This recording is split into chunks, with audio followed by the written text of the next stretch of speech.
இப்போ ஒரு 2-3 நாட்களாக மிக பரபரப்பாக பேசப்படுகிற செய்திகளில் ஒரு முக்கியமான செய்தி என்னென்னு பார்த்தீங்கன்னு சொன்னாக்கா, அந்த முல்லைத்தீவில் இராணுவத்தினரால் தாக்கப்பட்டு உயிரிழந்திருப்பதாக சொல்லப்படுகிற அந்த இளைஞன் ஒருவர் உயிரிழந்திருக்கிறார் இல்லையா, அந்த ஒரு செய்தி தான் மிக பரபரப்பான முறையில் எங்கேயும் பேசப்படுகிற செய்தியாக மாறியிருக்கிறது. இந்த ஒரு இளைஞனுக்கு ஆதரவாக எல்லா பாகங்களிலும் மக்கள் குரல் கொடுக்க எழும்பியிருக்கிறாங்க.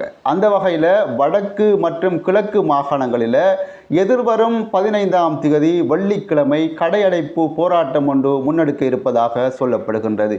இந்த ஒரு போராட்டத்துக்கு நுவரெலியா மாவட்ட நாடாளுமன்ற உறுப்பினர் ஜீவன் தொண்டமான் முழுமையான ஆதரவை வழங்குவதாக சொல்லியிருக்கிறார். அது மட்டும் கிடையாது, இந்த நாட்டிலே யுத்தம் ஒன்று நிறைவுக்கு வந்து அந்த யுத்தம் நிறைவுக்கு வந்து இப்போ கிட்டத்தட்ட 16 ஆண்டுகள் கடந்த போதிலும் இந்த இராணுவத்தினர் ஏன் இப்படியாப்பட்ட மனிதாபிமானமற்ற செயல்களை செய்கிறார்கள் என்ற ஒரு கேள்வியையும் அவர் எழுப்பியிருக்கிறார்.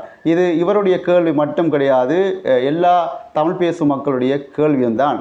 ஆகவே இது போன்ற அநியாயமான விஷயங்களை எதற்காக இந்த இராணுவத்தினர்கள் செய்கிறார்கள் என்று நமக்கும் தெரியவில்லை.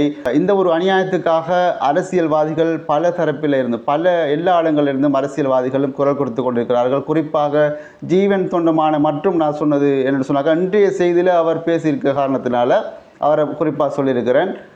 மற்றபடிக்கு நிறைய அரசியல்வாதிகள் இவருக்கு ஆதரவான முறையில் குரல் கொடுத்து கொண்டிருக்கிறார்கள். அது ஒரு பக்கம் இருக்கட்டும்.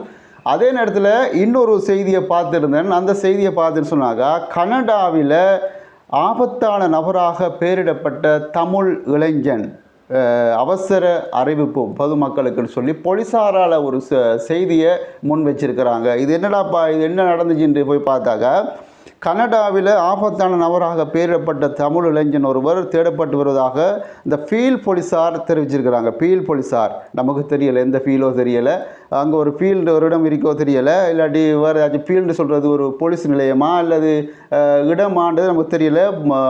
ஃபீல்டு போட்டிருக்கிறாங்க.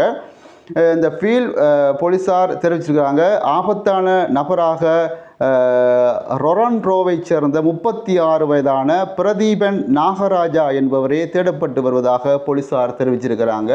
அப்படி என்னதான் இவர் பெரிய தப்பு பண்ணிட்டார், இல்லாட்டி இவர் இவருடைய ஆபத்தான நபராக மாறினார்னு பார்த்தீங்கன்னு சொன்னாங்க, அவருடைய கையில் ஒரு சட்டவிரோதமான முறையில் ஒரு துப்பாக்கி அவர் வச்சிருந்ததாக சொல்லப்படுகிறது. அதே நேரத்தில் 2 கொலை முயற்சிகளை அவர் செய்ததாகவும் சொல்லப்படுகின்றது. ஆகவே இவரை யாராச்சும் அடையாளம் கண்டால், பொதுமக்கள் அடையாளம் கண்டால் அவருடைய பக்கத்தில் யாரும் போக வேண்டாம், நிச்சயமாக போலீஸாருக்கு அறிவிக்குமாறு கட்டாயம் சொல்லப்பட்டிருக்கின்றது. போலீஸாருக்கு அறிவிக்காத நிலையில் அவருடைய பக்கத்தில் யாரும் போக வேணாம்னு சொல்லி இப்போ ஒரு அவசர அறிவித்தலை பொதுமக்களுக்கு சொல்லப்பட்டிருக்கிறது. அதே நேரத்தில் பார்த்துட்டு சொன்னாக்கா, யாழ்ப்பாணத்து ஒரு இளைஞன் முல்லைத்தீவில் ஒரு வைத்தியசாலையில் கடமையாற்றி வந்திருந்தார். என்ன கடமைன்னு பார்த்துட்டு சொன்னாக்கா, இந்த கிளினிக் செக்ஷனில் தான் அவர் வேலை செஞ்சு கொண்டிருக்கின்றார். அப்போ கிளினிக் செக்ஷனில் வேலை செஞ்சு கொண்டிருந்த 32 வயதுடைய இந்த இளைஞன், திருமணமாகாத இளைஞன், திடீரென்று சொல்லி இந்த வைத்தியசாலை வளாகத்துக்குள்ளேயே கயிற்றில் தொங்கினபடி தற்கொலை செஞ்சிருக்கிறார். தன்னுடைய உயிரை தானே மாய்த்து கொண்டிருப்பதாக சொல்லப்படுகிறது. இதுக்கு பின்னணியில் என்ன பிரச்சனையாக இருக்கும், எதற்காக தற்கொலை செய்தார் என்ற எந்த ஒரு விஷயமும் வெளிவராத நிலையில் இந்த ஒரு மரணமும் ஏற்பட்டிருக்கின்றது. நான் என்னுடைய அனைத்து செய்திகளையும் சொல்லக்கூடிய ஒரு விஷயம், எமது நாட்டை பொறுத்த வரைக்கும், இலங்கையை பொறுத்த வரைக்கும் அதிகமான தற்கொலைகள் நடந்து கொண்டிருக்கின்றது. தற்கொலைக்கு என்னென்னமோ காரணங்கள் இருந்தாலும் ஆனால் தற்கொலைகள் அதிகரித்து கொண்டே போகிறது நம்மளோட நாட்டை பொறுத்த வரைக்கும். இது போன்ற செய்திகளை தொடர்ச்சியாக நீங்கள் பார்க்க விரும்பினால் எந்த ஒரு சேனலையும் சப்ஸ்கிரைப் பண்ணிவிட்டு வீடியோக்களை பாருங்கள். நான் போடுகின்ற அனைத்து வீடியோக்களும் உடனுக்குடன் உங்களுக்கு நோட்டிஃபிகேஷனாக வந்து சேரும் என்பதில் சந்தேகம் கிடையாது. இன்னும் ஒரு செய்தியில் உங்கள் அனைவரையும் சந்திக்கும் வரை விடைபெறும் நான் என்றும் உங்கள் அன்பின் தோழன் தாஜுதீன் ரைஸ். நன்றி.